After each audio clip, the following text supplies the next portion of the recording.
Hello friends, welcome to दृष्टि IQ। दोस्तों, आज की इस वीडियो में हम लोग देखने वाले हैं 15 सितंबर 2021 की करंट अफेयर्स। तो आज की इस डेली करंट अफेयर्स वीडियो में टोटल 10 क्वेश्चन होने वाले हैं और ये सभी 10 क्वेश्चन काफ़ी ज़्यादा महत्वपूर्ण हैं, आपके आगामी परीक्षाओं में पूछे जा सकते हैं। तो इस वीडियो में हर एक क्वेश्चन के लिए आपके पास कुछ सेकंड का समय होगा। आपको पहले राइट आंसर सोचना है और उसके बाद मैं आपको बताऊंगा।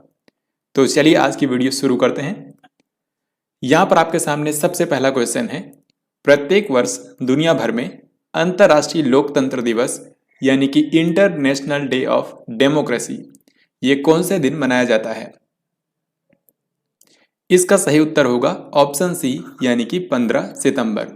तो हर साल 15 सितंबर को दुनिया भर में अंतर्राष्ट्रीय लोकतंत्र दिवस मनाया जाता है। लोकतंत्र एक ऐसा सिस्टम है जिसमें जो सरकार होती है वो वहां के जनता के द्वारा चुनी जाती है। जिस तरीके से अमेरिका, भारत ये सब एक लोकतंत्र हैं, क्योंकि यहाँ पर जो सरकार होती है वो जनता के द्वारा चुनी जाती है। जिस तरीके से अमेरिका दुनिया का सबसे पुराना लोकतंत्र है, इसी तरीके से भारत के बारे में आपको याद रखना है कि भारत दुनिया का सबसे बड़ा लोकतंत्र है, क्योंकि यहाँ पर 60 करोड़ से भी ज़्यादा वोटर हैं जो कि अपने मत का प्रयोग करके अपने देश की सरकार को चुनते हैं। तो अंतर्राष्ट्रीय लोकतंत्र दिवस हर साल मनाया जाता है 15 सितंबर को। इसकी शुरुआत हुई थी साल 2008 में, यानी कि ये 2008 में पहली बार मनाया गया था और तब से ये मनाया जाता है। आगे देखते हैं। हाल ही में प्रधानमंत्री नरेंद्र मोदी ने उत्तर प्रदेश के किस शहर में राजा महेंद्र प्रताप सिंह स्टेट यूनिवर्सिटी की आधारशिला रखी है? राजा महेंद्र प्रताप सिंह स्टेट यूनिवर्सिटी जो है ये राजा महेंद्र प्रताप सिंह के नाम पर बनाई जाएगी। राजा महेंद्र प्रताप सिंह जो थे ये एक बहुत ही बड़े फ्रीडम फाइटर थे। उत्तर प्रदेश में ही इनका जन्म हुआ था। तो हाल ही में इन्हीं के सम्मान में उत्तर प्रदेश में एक स्टेट यूनिवर्सिटी बनाई जाएगी जिसकी आधारशिला रखी है भारत के प्रधानमंत्री नरेंद्र मोदी ने। तो इसीलिए क्वेश्चन काफी इंपॉर्टेंट हो जाता है। आपको यहाँ पर यह बताना है कि ये कौन से उत्तर प्रदेश के शहर में बनाई जाएगी। तो इसका जो सही आंसर है ये है ऑप्शन सी यानी कि अलीगढ़।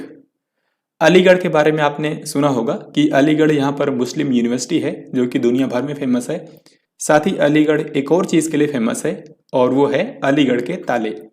तो अब अलीगढ़ शहर में ही एक राजा महेंद्र प्रताप सिंह स्टेट यूनिवर्सिटी बनाई जाएगी।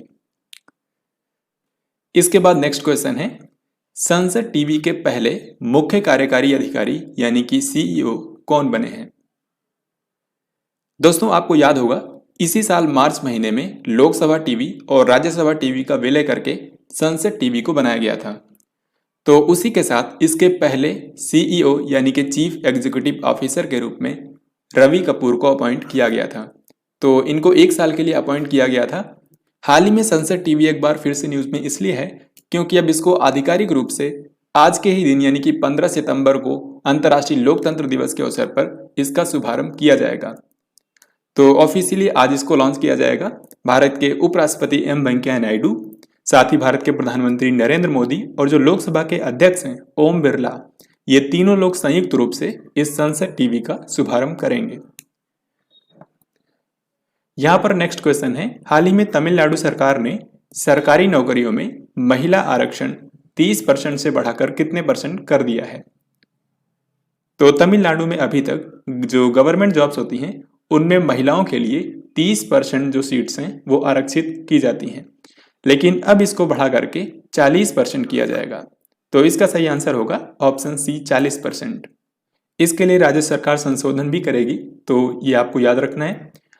तमिलनाडु के नए मुख्यमंत्री हैं जो DMK पार्टी के हैं, MK स्टालिन, और अभी अभी तमिलनाडु के नए राज्यपाल बन गए हैं RN रवि।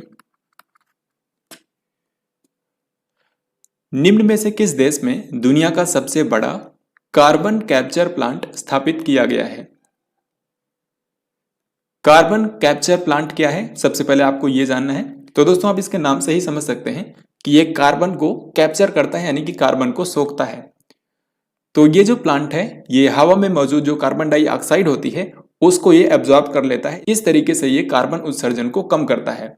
तो दोस्तों, अभी तक दुनिया भर में इस तरह के कई सारे प्लांट स्थापित किए गए हैं, लेकिन दुनिया का जो सबसे बड़ा कार्बन कैप्चर प्लांट है ये हाल ही में लगाया गया है आइसलैंड में, जो कि एक यूरोपियन कंट्री है। तो यहीं पर दुनिया का सबसे बड़ा कार्बन कैप्चर प्लांट स्थापित किया गया है। इसको आइसलैंड की जिस कंपनी ने स्थापित किया है उसका नाम है कार्बफिक्स।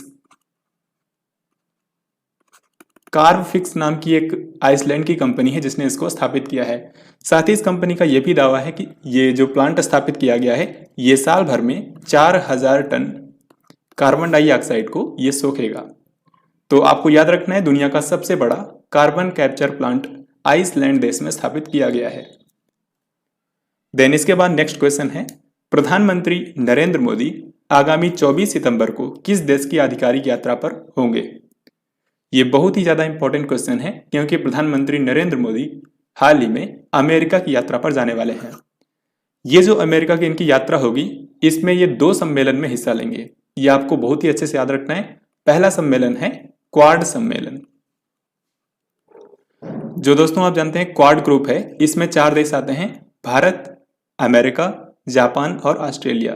तो इन देशों के जो मेन लीडर्स हैं उनका पहला सम्मेलन होगा अमेरिका के वाशिंगटन डीसी में।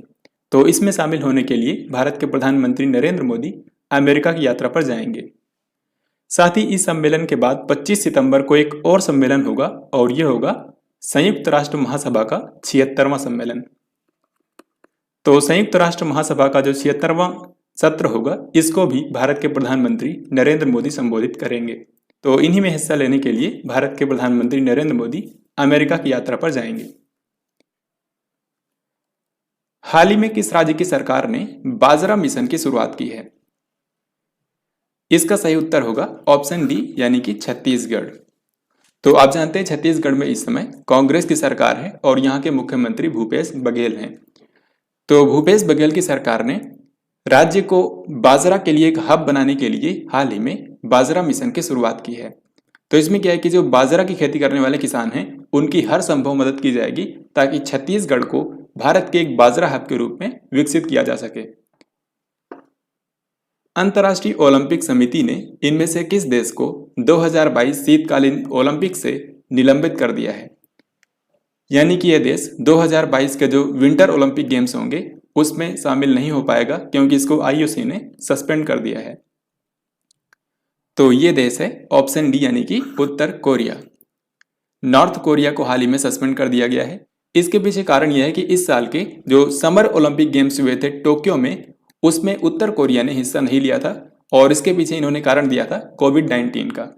तो इसीलिए हाल ही में आईओसी ने 2022 के जो विंटर ओलंपिक गेम्स होंगे उसमें शामिल होने के लिए उत्तर कोरिया को सस्पेंड कर दिया है, यानी कि अब ये देश शामिल नहीं हो पाएगा।